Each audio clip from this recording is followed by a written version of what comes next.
Hello, I'm Francesca and I work in the corporate commercial team. Here we advise on all matters of corporate and commercial law. On a day-to-day basis, we're involved with buying and selling businesses. This includes both share and asset transactions. We also help our clients when it comes to drafting and advising them on shareholders agreements and also articles of association.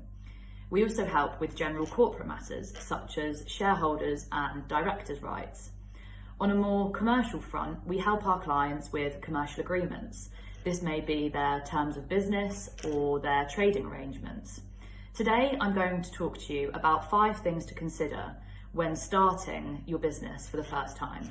Choosing the right company structure is essential for the operation of your business. This is because it will affect things such as management decisions, the tax that you'll have to pay, and also your own personal financial liability. By way of example, a private limited company is a legal identity in its own right in comparison to the individual sole trader. And that's why there are so many things to consider, because if you register your company under an incorrect company structure, then this is a very complex and expensive mistake to rectify.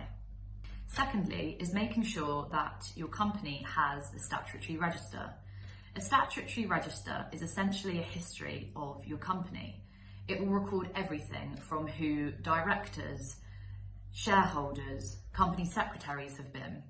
It will also record things such as shares that have been transferred and issued. And this is really important that you log this from incorporation, because it's important for the future of your company. Because if someone wants to buy your company, they'll want to see what has been going on during its life cycle. Make sure that you notify Companies House when you log your statutory register. You can also do this at the company's registered office. Thirdly, is making sure that you pick a suitable company name. And by this, you need to make sure that the company name is not already in use. You can do this by going on Companies House if your company is in the UK. You can also go on the Intellectual Property Office to make sure that there have been no trademarks against that name.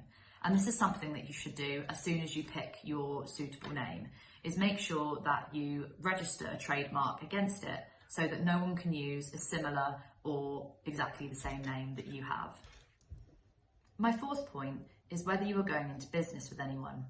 If you are, then you will want to consider how you want your shares allocated and also responsibilities. This can be drawn up in a shareholders agreement.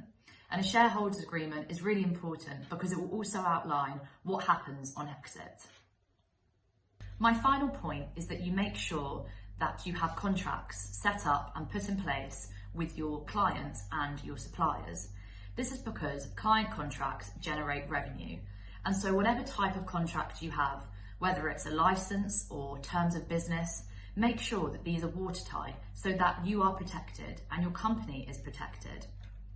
Thank you for listening to these top 5 things to consider if you are starting a business.